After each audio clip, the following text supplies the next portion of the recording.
Hello everyone, TLSG here, back again with another daily Marvel Snap video. So today I wanted to focus on trying to build a deck around a card that I haven't used before. I've tested him out in the past. Whenever we unlocked him being Ronan, whenever we unlocked him, it was a very heavy zoo and discard style meta, and so most of the opponents would only end with a couple of cards in hand. And so we never built a deck around him, and honestly, I'm a little bit sad that we don't have any more mystery cards to pull to build decks around. And so what I'm going to do is go back through the ones that we didn't build a deck list around and see what we can come up with. And so today, our deck list is going to be around Ronan the Accuser. In my mind, there are a couple of ways that you can use Ronan. You can either run a package that has Ronan, Sandman, Maximus, maybe even Baron Mordo to force the opponent to draw more cards. But if they are running a discard package, if they are running something that has destruction and they can flood it onto the board, if you draw into an Elysium game, that feels really inconsistent. And so what we went with instead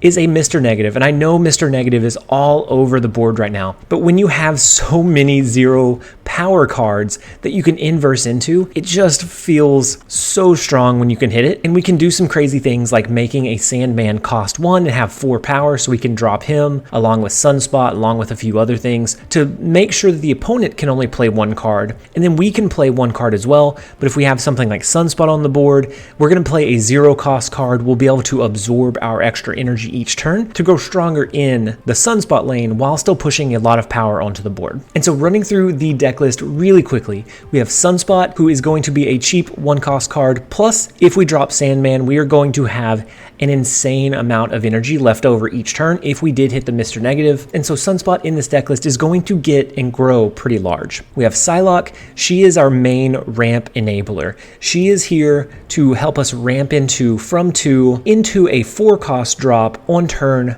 3. So we have 5 4 cost drops that we don't mind dropping. Any one of these is okay for us to drop on 3. Devil Dino, Ronan, Jubilee, Sandman, and Mr. Negative are all going to be good choices. So if we draw into Psylocke, odds are we're going to have a good combo play to follow up on the next turn from her. And then we have Mystique. This deck list runs so many ongoing abilities that Mystique is almost always going to have a really high priority target, even if she's not inversed. And so if we drop Ronan the Accuser and it turns out that the opponent has 6 cards that they're going to be stuck with at the end of the game, we can copy that Ronan the Accuser ability. If it's a Devil Dino, an Iron Man, we have a lot of good targets, and then we could even potentially sneak an ongoing ability with Rogue and then copy whatever Rogue stole. A lot of good interactions with Mystique. And then speaking of Rogue, Rogue is in this deck list to kind of help us counter some of those ongoing abilities that the opponent might have. So if we're in a mirror match and we've limited them to 1 card per turn, we know that they're most likely going to drop like an Iron Man. If it looks like they're doing an Iron Man into an Arnim Zola, if we have initiative, we can steal their Iron Man ability before Arnim Zola destroys it and copies it, and then we get the upside and they get nothing. And then next we have Devil Dino. Devil Dino is going to be good in this deck list because we are limiting the number of cards that we can play. Devil Dino will typically be anywhere from 8 to 12 power at the end of the game, and so a very big card to have out on the board, especially if it's inversed. It'll get an additional 4 power on top of whatever it would have been normally. And then we have Ronan the Accuser. This is like the exact opposite of a Devil Dino. This is going to get +2 power for each card in your opponent's hand. And so if they are stuck with a lot of cards in their hand, then this is going to be anywhere from a 10 to a 14 power. Most likely it's going to be between 8 and 12 power from this deck list. And then we have Jubilee. Jubilee is going to be able to help us draw into our Mr. Negative, or if we've already played Mr. Negative, we can drop Jubilee to try to pull into one of our other high power inverse cards to be able to extend our advantage. So Jubilee in this deck list, if it pulls into something like a Mystique, Rogue, or Arnim Zola, most likely at that point that is a retreat game, but more often than not, it will pull into a higher priority target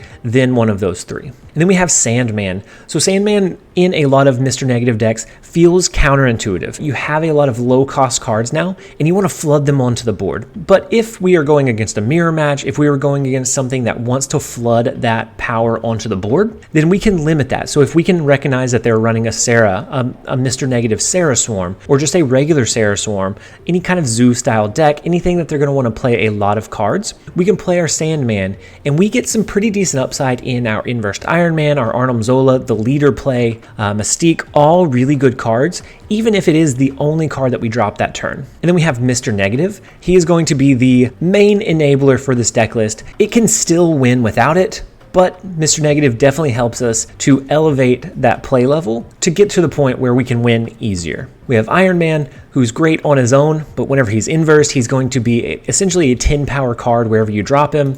If you later do something like an Arnim Zola, which is going to destroy a random friendly card in that lane and copy it into the other ones, we can get some really crazy interactions with an Iron Man and Arnim Zola. Arnim Zola can also copy the Devil Dino, the Ronan. If for some reason the opponent plays Wave or we draw into the location that reduces the cost of our 6 cost cards, we could even play Leader into an empty lane, try to Arnim Zola the Leader, which would then duplicate the Leader, duplicate what they play the next turn.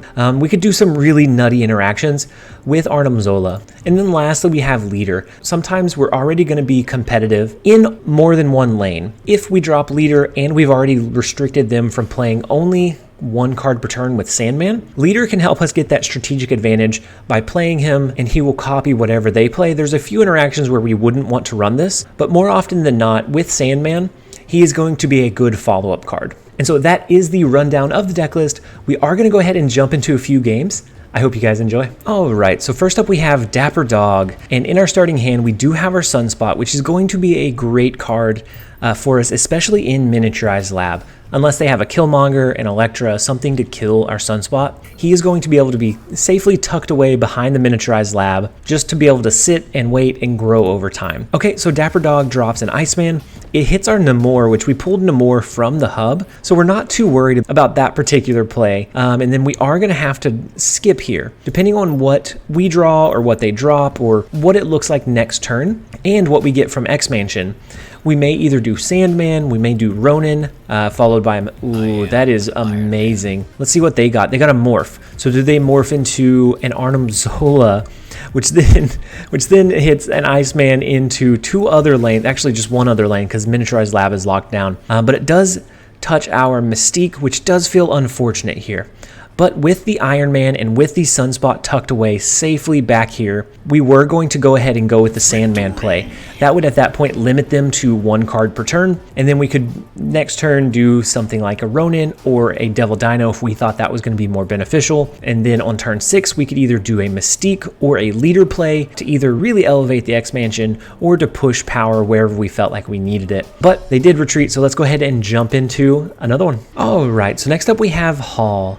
And in our hand, we do have Sandman, we have our Jubilee, we have Mystique, and now we have Sunspot as well. So we can do Sunspot into Asgard, let it buff up over time. They are going to be able to tell what we play on turn 5 with a Daredevil here. And so maybe they run some form of like a Professor X or something similar. But I think we pass here. Next turn, we drop a Mr. Negative into Asgard to try to win that location. That way we could draw, we would draw 2 of our inverse cards right away, which would be really beneficial for us. So we are going to drop Mr. Negative in Asgard.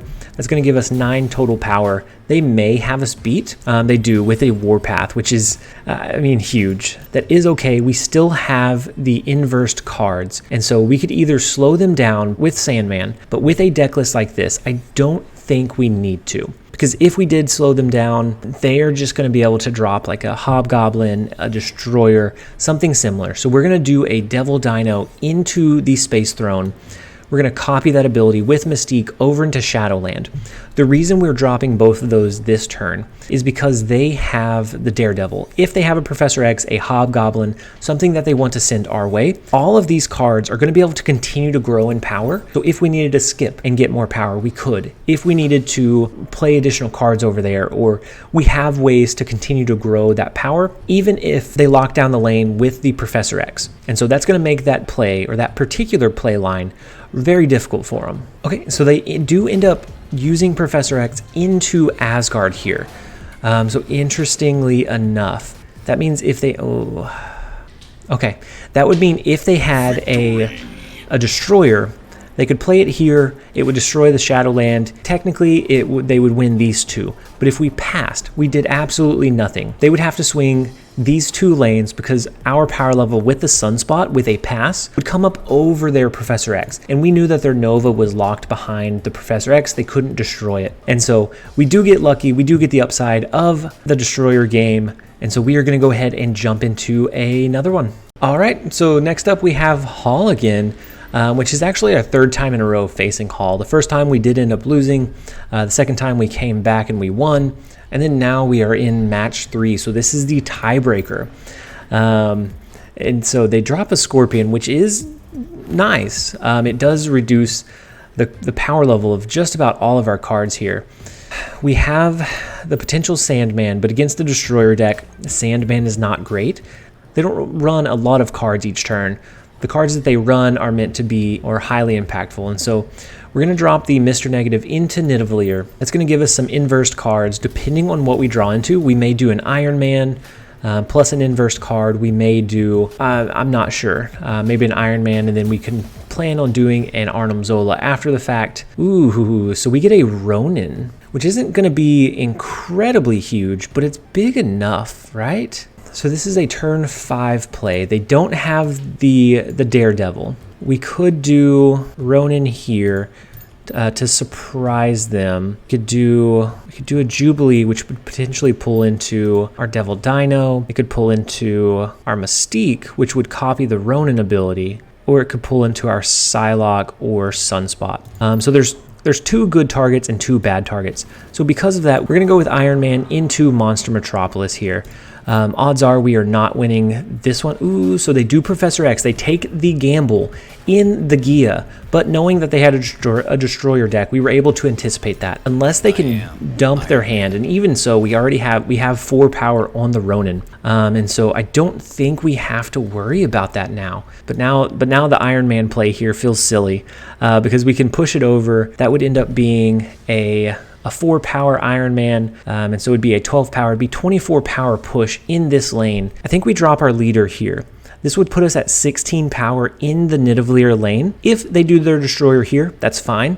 We're protected in Nidavellir. If they do their Destroyer here, that's fine. We copy it. We get the upside still here because they don't have a Nova that's going to be able to push power for them. And so let's go ahead and we're going to let this one play out. I would snap because we're pretty confident. So they send us a Hobgoblin, and then what do they play? A Rock. And so the Rock is fine. We leader both of them. We send them a Hobgoblin in return. We also copy their 5 power Rock. We are up by 1 in Nidavellir. We also lock down the Gia, and so they are unable to pull that one back out.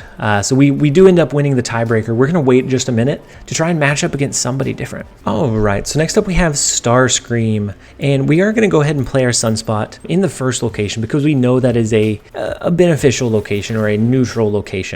Ooh, and their Scarlet Witch changes the unknown location into a Space Throne.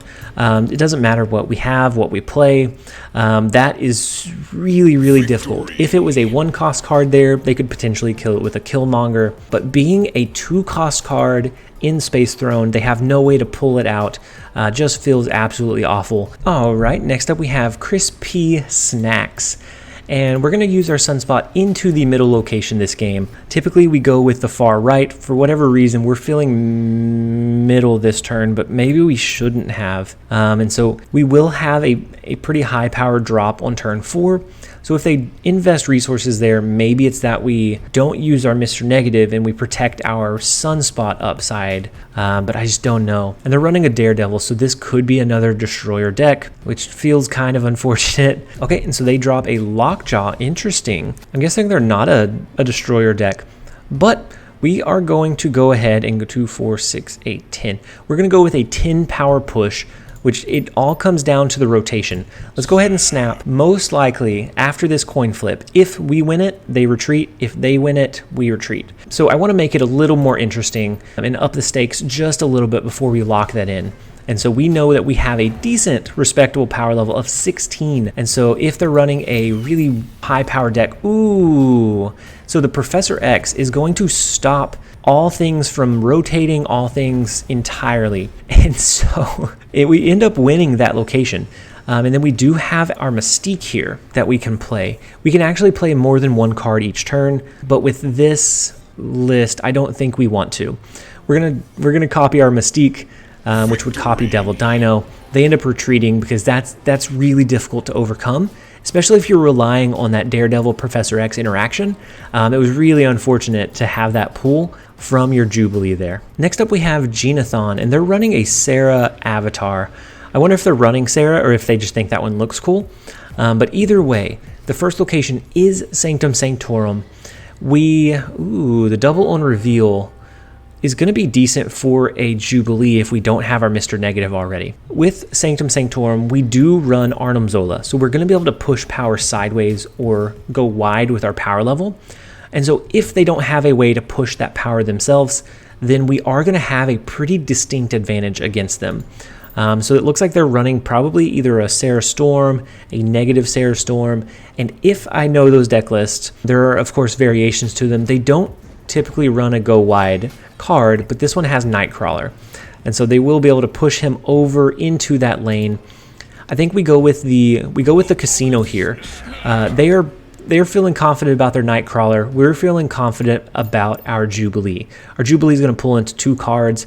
We still in our deck list have our Mr. Negative, which feels pretty bad if we pull into him actually. But that's not what we're going for this game, I guess. What we're going for this game is pushing our power wide against them. So let's go with the double Jubilee. If it pulls into Mr. Negative, it's really unfortunate because it will inverse our cards and then it inverses them back again, which is of course not ideal. And then we pull into Sunspot. If we now pull into Arnim Zola, that's something. We can play 1 card per turn now. The Devil Dino is going to be a really high power card for us, and then we could always copy it with Mystique if we don't get an Arnim Zola. If we do, then I think we Arnim Zola our Devil Dino, push it here and here for the win. And so we're going to lock in the Devil Dino. It looks, so they're running a Sandman in their Angela and Sunspot deck, so I'm curious what kind of deck list they're running. I'm very, very curious, but we will have to wait and see. So we get Mr. Negative here. Oof. And so they can only do 1 card. We're winning this lane by a large margin. They're winning this lane by 2. So we could either do a 12 power Mystique, which turns into a 24 power Mystique. But if they run something like a Rogue, then we are out of luck. If we do something like a leader play, they can only drop 1 card per turn.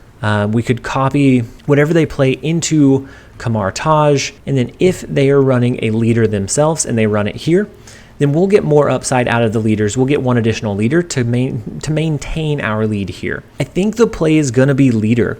If it would feel almost better to do a Devil Dino, but that leaves us open to a Shang-Chi here, which I guess we still are. We leave ourselves open to a Shang-Chi here or a Rogue here. And so let's lock in the potential 8-cube game with our leader. Let's see what they play. They end up having a Chavez, which of course does not do it for them because we match point for point. They use 5 energy. We use 5 energy for our leader.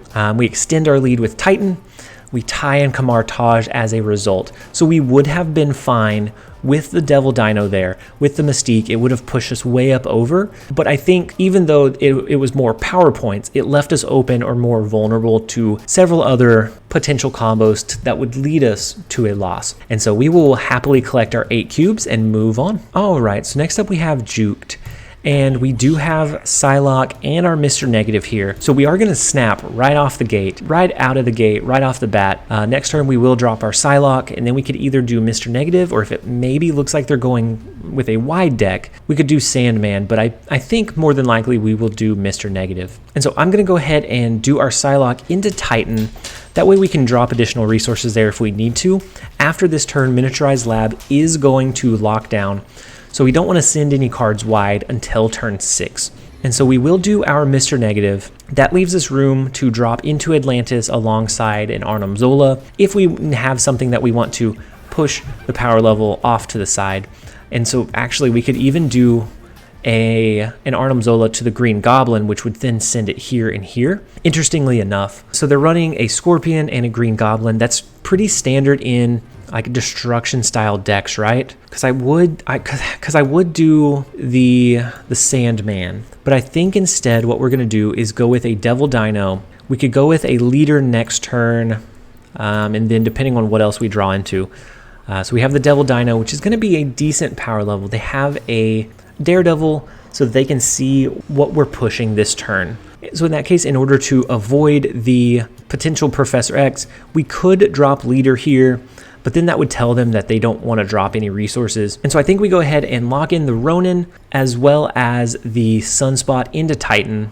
Actually, no. Let's go ahead and keep Sunspot in our hand. That's going to let our Devil Dino be buffed up further, or retain a higher buff. And so we're just going to play Ronan. If they lock it with Professor X, then as long as they have over a set number of cards, then we're okay and we can win that lane. Okay, and so then they drop probably a Hobgoblin here. No, a Red Skull. Interesting. So they do the Red Skull. I think what we're going to do is do a leader play, and then I think we leave it at that. I think we just leave it at the leader play. We could go down one additional, so that would put us at 9 with the Devil Dino. We could also do a Sunspot somewhere, which would put us below the Shang-Chi level, if that's what they were going for, but then they would also have to try and win one of the other lanes. I'm guessing their play line just didn't end up working out. But with that win, I know it's not super climactic, but we are going to go ahead and end the video. I hope you guys enjoyed it. If you did, if you want to see me keep building decks around cards that don't get played as often, let me know. It's something that I'd like to do here and there. I do want to run and cover like decks that have been buffed or nerfed from the recent patch, new decks that are good with a newly released card or location, but I would also like to build some decks around cards that don't get used or that we skipped over in our standard pools. So anyways, I hope you guys enjoyed the video. If you did, make sure to leave it a like and a comment. As always, this has been TLSG. Later, guys.